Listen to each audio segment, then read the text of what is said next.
வணக்கம். தினமும் கிளாஸ் ரூம்ல நீங்க சந்திக்கிற அந்த உடல் சோர்வு, மன உளைச்சல், இதுக்கெல்லாம் ஒரு சூப்பரான இயற்கை தீர்வு இருந்தா எப்படி இருக்கும்? அத பத்தின ஒரு சுவாரஸ்யமான விளக்க தொகுப்பு தான் இது. வாங்க நேரா விஷயத்துக்கு போகலாம். இன்னைக்கு நாம பார்க்க போற விஷயங்கள் ஆசிரியர்களின் அன்றாட சவால்கள், மனநலம் மற்றும் குரல் பாதுகாப்பு, உடல் வலிமை மற்றும் கண் பார்வை, உடல் சூட்டை தணிக்கும் விதிகள், அப்புறம் கடைசியா ஒரு சுருக்கமான வழிகாட்டி அட்டவணை. பகுதி 1 அன்றாட சவால்கள். வெளியுலகுக்கு தெரியாத உங்களோட கடின உழைப்ப பத்தி முதல்ல பாப்போம். கற்பித்தல், அதாவது டீச்சிங், இது உடலுக்கும் மனசுக்கும் நிஜமாவே ஒரு பெரிய சவாலா? இந்த கேள்விக்கான பதில் ஒவ்வொரு நாளும் கிளாஸ் எடுக்கிறவங்க எல்லாருக்குமே ரொம்ப நல்லா தெரியும் இல்லையா? மணிக்கணக்குல நின்னுட்டே இருக்கிறது, அத்தனை மாணவர்களோட பெயர்கள், பாடத்திட்டங்கள்னு எல்லாத்தையும் ஞாபகம் வச்சுக்கிறது, இது போக பேப்பர் திருத்துறது. சொல்லப்போனா இதுக்கெல்லாம் கற்பனையே பண்ண முடியாத அளவுக்கு உடல் மற்றும் மன ஆற்றல் தேவைப்படுது. சும்மா இல்லைங்க இது. பகுதி 2 மனநலம் மற்றும் குரல். இதுல நம்ம மனசையும் தொண்டையையும் எப்படி பாதுகாக்கிறதுன்னு பார்க்கலாம். நம்ம லிஸ்ட்ல முதல்ல இருக்கிறது வல்லாரை. நிறைய விஷயங்களை ஞாபகம் வச்சுக்க வேண்டிய கட்டாயத்துல இருக்கிற ஆசிரியர்களுக்கு இந்த வல்லாரை கீரை நிஜமாவே ஒரு பெரிய வரப்பிரசாதம்னு தான் சொல்லணும். இந்த கீரைய வாரத்துல ஒரு 2 நாள் துவையலாவோ இல்ல பொடியாவோ செஞ்சு சாப்பிட்டு பாருங்க. இது மூளை நரம்புகளை நல்ல சுறுசுறுப்பாக்கி உங்களோட அந்த தாங்க முடியாத மன அழுத்தத்தை அப்படியே குறைச்சிடும். கட்டாயம் ட்ரை பண்ணி பாருங்களேன். சரி, நாள் முழுக்க கிளாஸ்ல சத்தமா பேசிக்கிட்டே இருந்தா தொண்டை என்ன ஆகும்? வலியும் குரல் கரகரப்பும் வந்துடும்ல? அந்த பிரச்சனையிலிருந்து உங்களை காப்பாத்தவே ஒரு சூப்பரான தீர்வு இருக்கு. அதுதான் தூதுவளை. இது கேட்டா நீங்களே ஆச்சரியப்படுவீங்க.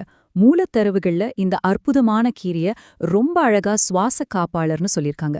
பேருக்கேத்தா மாதிரியே இது மூச்சு பிரச்சனைக்கு ஒரு அருமையான மெடிசன். ஆஸ்தமா, சைனஸ் மாதிரி பிரச்சனைகளை சரி பண்ணி உங்களோட குரல் வளத்தை மேம்படுத்துறதுல இதுக்கு நிகர் இதுதான். இது சமைக்கிறதும் ரொம்ப ஈஸி. இலைகளை அரைச்சு சும்மா ரசம் வச்சோ இல்ல தோசை மாவுல கலந்தோ ஈஸியா நம்ம அன்றாட உணவோட சேர்த்துக்கலாம். பகுதி 3 உடல் வலிமை மற்றும் பார்வை. இது முழுசா உங்களோட உடல் மற்றும் கண் நலம் சம்பந்தப்பட்டது. வகுப்பறையில தொடர்ந்து நிக்கிறதால சாயந்தரம் வீட்டுக்கு வரும்போது அந்த முதுகு வலியும் கால் வலியும் உயிரை எடுக்கும், சரிதானே? இத விரட்டி அடிக்க முருங்கைக்கீரை தான் உங்களுக்கான இன்ஸ்டன்ட் நேச்சுரல் எனர்ஜி பூஸ்டர். இதுல இருக்கிற அதிகப்படியான கால்சியம், இரும்புச்சத்து உங்களோட எலும்புகளை இரும்பு மாதிரி ஸ்ட்ராங் ஆக்குறதோட ரத்த சோகை வராமலும் தடுக்குது.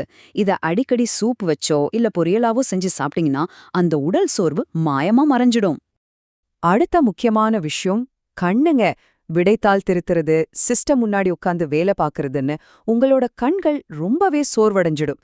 இங்கதான் பொன்னாங்கண்ணி கீரை ஒரு ஹீரோ மாதிரி என்ட்ரி கொடுக்குது. இந்த பேருக்கு பின்னாடி ஒரு அழகான அர்த்தம் இருக்கு தெரியுமா? பொன்னிறமாகும் உடல் அனு சொல்றதால தான் இதுக்கு பொன்னாங்கண்ணின்னு பேர் வந்திருக்கு. எவ்ளோ அழகான பேர்ல! தொடர்ந்து படிக்கும்போதும் ஸ்கிரீனை பார்க்கும்போதும் கண்ணுல எரிச்சல் வந்து தண்ணீர் வடியும் பாத்தீங்களா?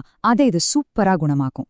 இது சிறுபருப்பு போட்டு கடைஞ்சு கொஞ்சம் நெய் விட்டு சுட சுட சாப்பிட்டா கண்ணுல இருக்கிற சூடு அப்படியே குறைஞ்சு பார்வை ரொம்ப தெளிவாயிடும். பகுதி 4 உடல் சூடு மற்றும் விதிகள். கீரைகளை எப்படி சாப்பிடணும், எப்ப சாப்பிடணும்னு சில முக்கியமான ரூல்ஸ் இருக்கு. அத பாப்போம். தொடர்ந்து கிளாஸ் எடுக்கிறதாலேயோ ஸ்ட்ரெஸ் காரணமாவோ உங்க உடல் சூடு ரொம்பவே அதிகமாகும். ஆனா கவலைப்படாதீங்க, அகத்திக்கீரை ஒரு பவர்ஃபுல்லான கூலண்ட். இது உடல் சூட்டை தணிச்சு அந்த வயிற்றுப்புண்களை எல்லாம் சீக்கிரமா ஆற்றிடும். ஆனா இங்க ஒரு விஷயத்தை நீங்க கண்டிப்பா நோட் பண்ணி ஆகணும். 2 ஆமாங்க, அகத்திக்கீரைய மாசத்துக்கு 2 தடவை தான் சாப்பிடணும். அதுக்கு மேல போனா அது செரிமான கோளாறுல கொண்டு போய் விட்டுடும். சோ அளவா சாப்பிடுறது ரொம்ப முக்கியம். உங்களுக்கான ஒரு கோல்டன் ரூல் இதுதான். எப்பவுமே கீரைகளை மதிய நேரத்துல மட்டும்தான் சாப்பிடணும். ராத்திரி நேரத்துல நம்ம உடம்போட டைஜஷன் பவர் கொஞ்சம் கம்மியா இருக்கும். அதனால நைட்ல கீரை சாப்பிட்றத கண்டிப்பா தவிர்த்துருங்க. பகுதி 5 உங்களோட எசென்ஷியல் டேபிள். இது ஆசிரியர்களுக்கான ஒரு சுருக்கமான கையேடு. இதுவரைக்கும் நாம பார்த்த எல்லாத்தையும் சேர்த்து ஒரு சின்ன ரீகேப் மாதிரி இப்போ பார்ப்போம். நினைவாற்றலுக்கு வல்லாரை, தொண்டைக்கு தூதுவளை, எலும்பு ஸ்ட்ராங்கா இருக்க முருங்கை, கண் பார்வைக்கு பொன்னாங்கண்ணி, அப்புறம் உடல் சூட்டை குறைக்க அகத்தி. எவ்வளவு சிம்பிளா இருக்கு பாருங்க. இந்த தொகுப்பு முடிக்கிறப்போ ஒரு முக்கியமான சின்ன அலர்ட்.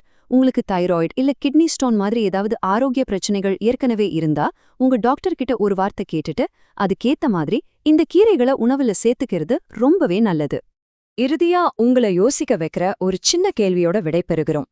ஒரு ஆரோக்கியமான ஆசிரியரால மட்டும்தான் சிறந்த வழிகாட்டியா இருக்க முடியும். உங்களை நீங்க கவனிச்சுக்கும் போதுதான் மாணவர்களுக்கும் உங்களால பெஸ்டா கொடுக்க முடியும். சோ இந்த சூப்பரான கீரைகளை இன்னைக்கு உங்க உணவுல எப்படி சேர்க்க போறீங்க? யோசிங்க, செயல்படுத்துங்க.